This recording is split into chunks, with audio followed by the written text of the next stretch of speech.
Okay, let's dive into someone who honestly just breaks the mold. We're talking about Prabhat Ranjan Sarkar or Sri Ananda Murti, or maybe simpler, Baba, as many knew him. Yeah, the sheer range is kind of mind-boggling. You've got this figure who starts as an accountant for Indian Railways, Right? and then becomes a spiritual guru, a social theorist, a linguist, an author, and somehow finds time to compose, what was it, 5,018 songs. 5018, the Prabhat Samgiita, and most of those were crammed into the last 8 years of his life. It's incredible. It really is. So our mission today is to try and get our heads around this huge vision he had. We need to look at the two main pillars, right? Ananda Marga, his spiritual path, the path of bliss. And then there's PROUT, Yeah. his socio-economic model, the Progressive Utilization Theory, which is, well, revolutionary stuff. Absolutely. And I think what you have to grasp right from the beginning is how he blended things like tantric and Vedic ideas, but at the same time, he was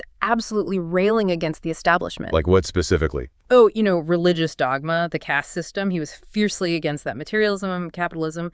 He saw all these as major roadblocks. So not just tweaking things, but a complete overhaul. Pretty much. His core idea, and this is key, is that you can't achieve real human progress, what he called a moral society, unless you tackle everything together. The physical, the mental, and the spiritual.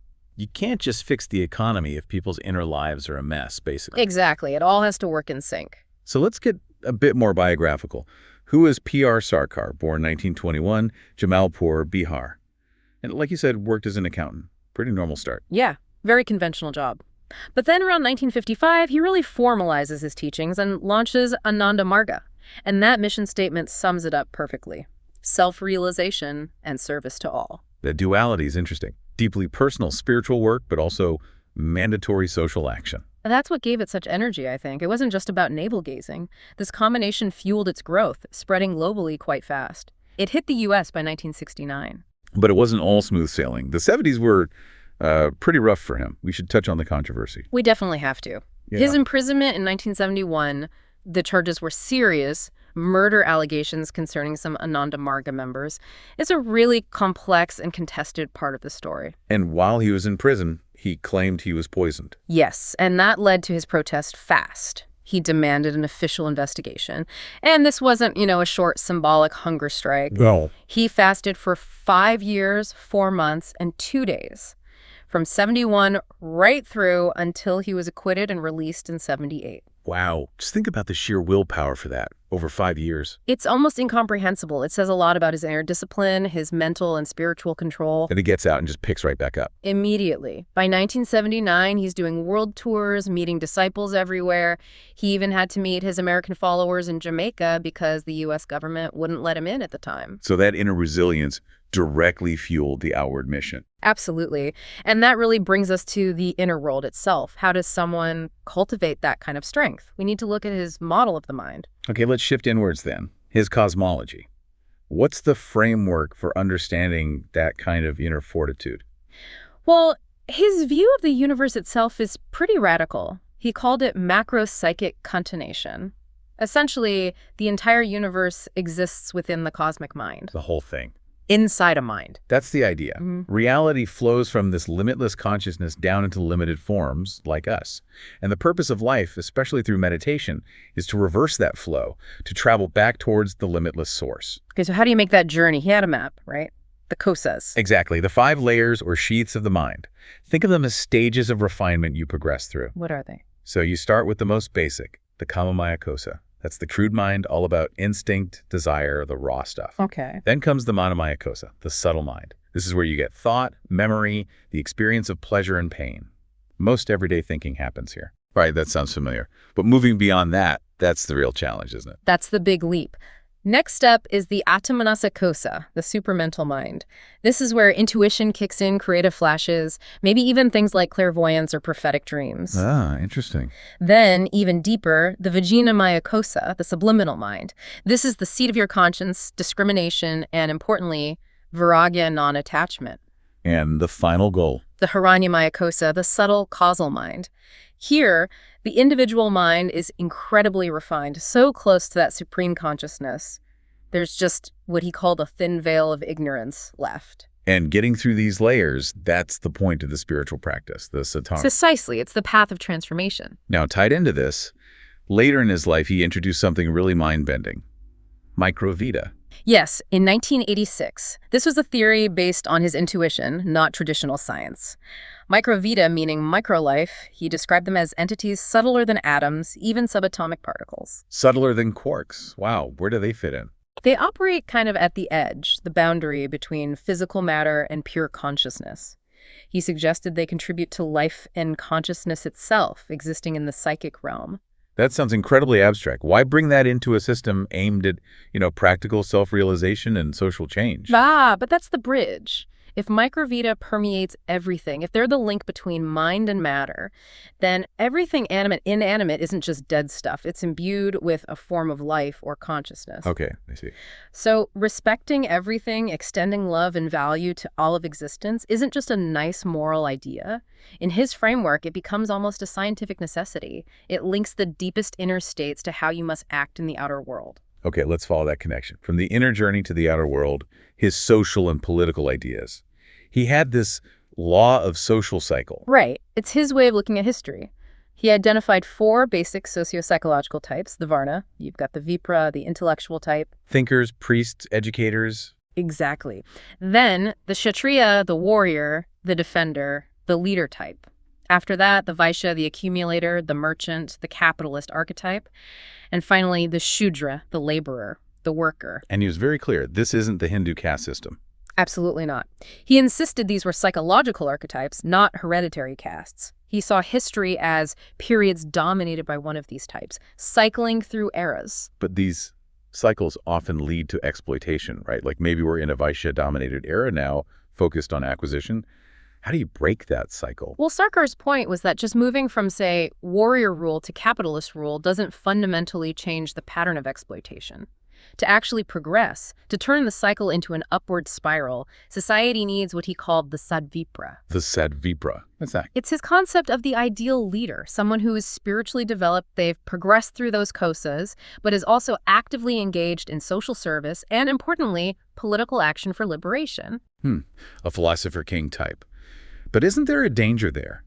Concentrating spiritual and political power in one group, even if they're enlightened, could that become its own kind of tyranny? That's a valid concern, and he addressed it. The idea is that Sadvipras should embody the best traits of all the Varnas, the intellect of the Vipra, courage of the Kshatriya, service mentality of the Shudra, innovation perhaps linked to the Vaishya.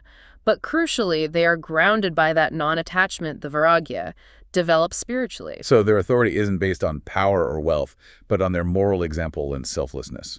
That's the ideal. And they wouldn't be a permanent ruling class, more like rotating guardians ensuring the dominant class in any era doesn't become purely exploitative. It's a checks and balances idea rooted in spiritual development. Okay. And this political philosophy, it directly informs his economic model, PROUT, Progressive Utilization Theory from 1959. Yes, PROUT flows directly from this. It's his answer to both capitalism and communism, both of which he saw as flawed.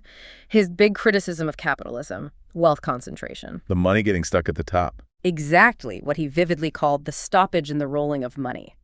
When that happens, the whole system suffers, benefiting only a few. So PRUT's solution involves what? Using everything better and spreading it out. In essence, yes. It pushes for a cooperative, decentralized economy. The focus shifts completely from profit maximization to collective welfare. The key is progressive utilization, using all resources, natural, industrial, human potential sustainably for the benefit of the entire ecosystem, not just humans. Which sounds like it needs a strong philosophical base, and that's neo-humanism. That's the root, introduced in '82. Neo-humanism takes standard humanism, love for fellow humans, and blows it up to universalism. Love for everything. Rocks, rivers, animals, people. Everything. Animate and inanimate. The idea is to cultivate what he termed a proto-spiritual mentality, constantly seeing every object not just as stuff, but as a manifestation of that supreme consciousness we talked about earlier. And if you see things that way, then you stop valuing things just for their utility, what they can do for you, how much money they can make. Instead, you start valuing them for their existence itself, their existential value. it really does tie it all together. The inner work isn't separate from the outer action. It demands it.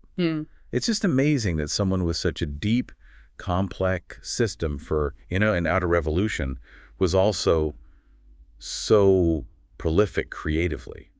He passed away in 1990, but the volume of work is immense. It really is. Over 250 books left behind. And these aren't light reads. They cover everything from spirituality and economics to, like, detailed farming techniques and linguistics. You mentioned the linguistics, that encyclopedia of the Bengali language, Shabdakanika. Yeah, dictated, not written by hand. And it ran to 26 volumes before it was left unfinished at his death. 26 volumes. That's dedication on another level. But the music, the Prabhat Samgiita, that feels central. Absolutely. Those 5,018 songs of the New Dawn, composed at that unbelievable pace between 82 and 90, they aren't just side projects. They're woven into the fabric of Ananda Marga's spiritual practice. Sung together in the group meditations, the Dharma chakras. Exactly. They provide the emotional resonance, the sort of heartbeat for the philosophy. And one last piece that seems to reinforce his universal vision is how he defined culture versus custom. Right. He made a very sharp distinction. For him, culture is universal. It's the collective name for different expressions of life, something fundamentally shared by all humanity. Whereas customs are just the local variations, the specific ways that universal culture gets expressed in different times and places, different languages, different dress, different ceremonies. Those are customs. So arguing about whose customs are better is missing the point, because the underlying culture is one. That was his view. It's all one human family expressing itself differently. Don't let local customs create artificial divisions. So wrapping it all up, the core message seems to be this tight integration. Inner spiritual growth through practices like meditating on the kosas has to translate directly into outer selfless action, guided by principles like PROUT and Neohumanism. That's the synthesis. The ultimate aim is that balanced, moral, and importantly, casteless society he envisioned. Which leaves us, and you the listener, with a pretty profound question to chew on. Sarkar's whole system seems to pivot on developing these advocates, these balanced, selfless, spiritually grounded leaders. So thinking about our world today with its insane pace of change, technology concentrating power, political polarization, what practical steps could we actually take? In education, in governance, maybe even in our own lives? What's needed to cultivate the kind of balanced leadership that could genuinely turn our societal cycles away from just repeating exploitation and towards that upward spiral of real progress you talked about? That's the challenge he leaves us with, a huge one. It certainly is. But hopefully you now have a much clearer picture of this complex, challenging, and incredibly productive thinker and leader. Thanks for diving deep with us today.